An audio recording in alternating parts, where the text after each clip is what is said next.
5 seconds to go.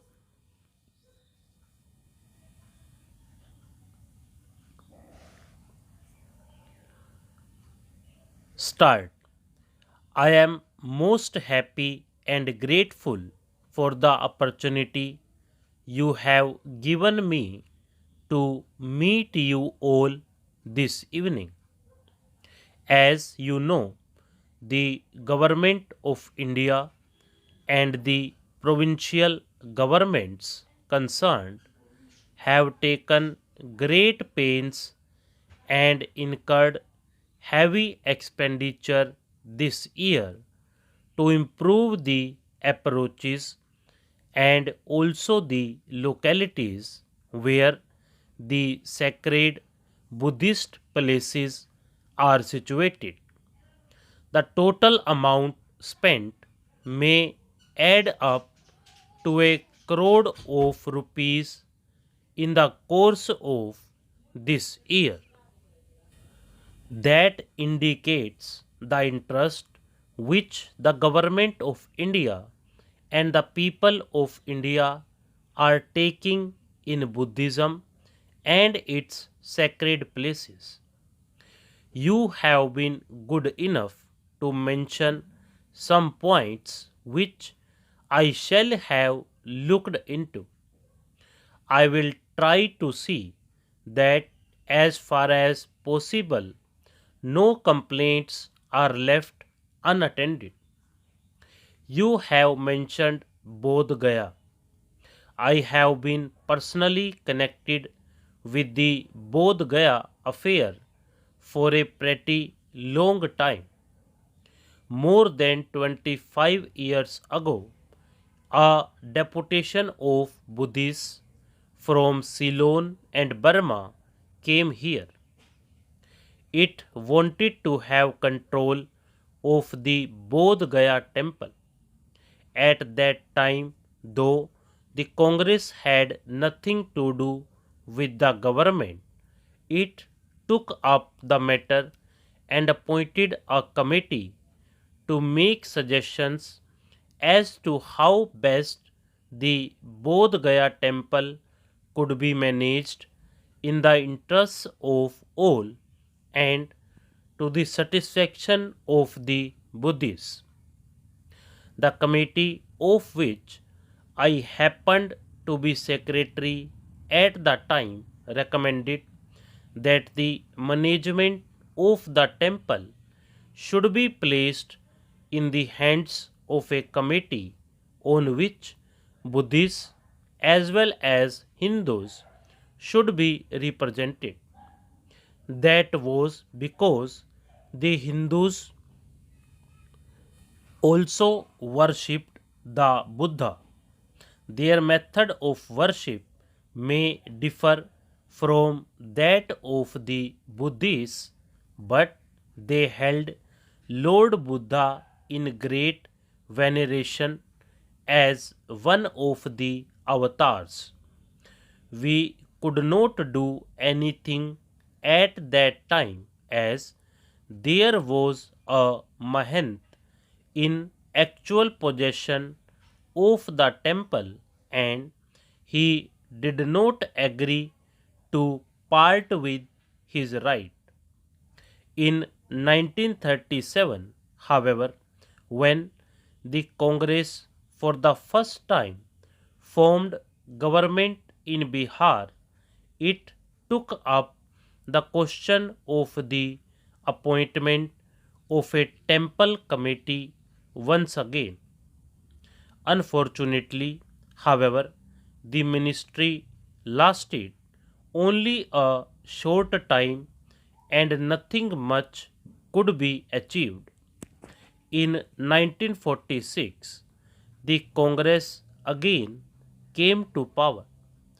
The matter was then reopened and a law was passed by virtue of which the management of the temple was taken away from the Mahant. You have said in your address that there is no suitable platform for offering lights in the temple. I do not see any difficulty in meeting this request.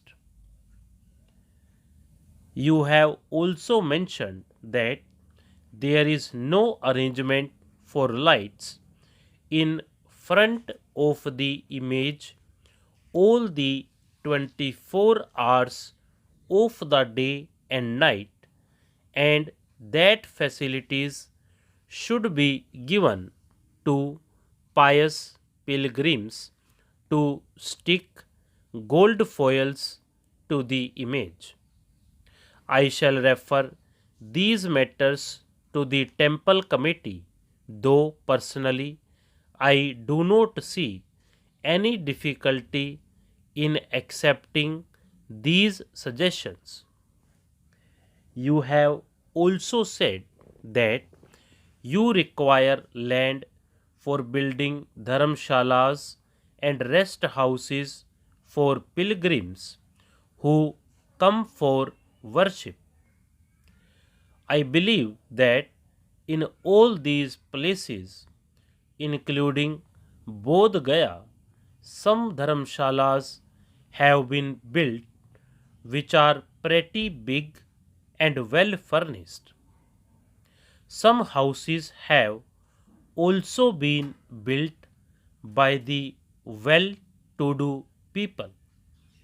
If more dharamshalas are needed, they can certainly be built with the help of philanthropic organizations and individuals.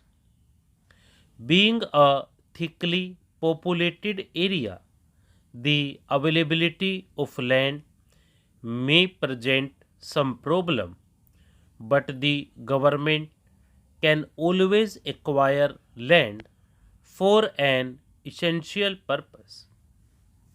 About Kushinara, you said that you saw some people digging out bricks from the stupa. As you know, all sacred places, including Kushinara, have been taken over by the archaeological department. They are therefore protected monuments, and anyone found damaging them is liable to prosecution under the ordinary law of the land. You have also mentioned that there should be facilities for the study of the Tibetan language and its ancient literature. I may tell you that at Nalanda, which was at one time a great seat of Buddhistic learning, I, as president, laid the foundation stone of an institute for the study of Buddhistic literature about 4 years ago. Since then, the institute has started functioning, and some 30 or 40 students from various countries are already engaged in research work there.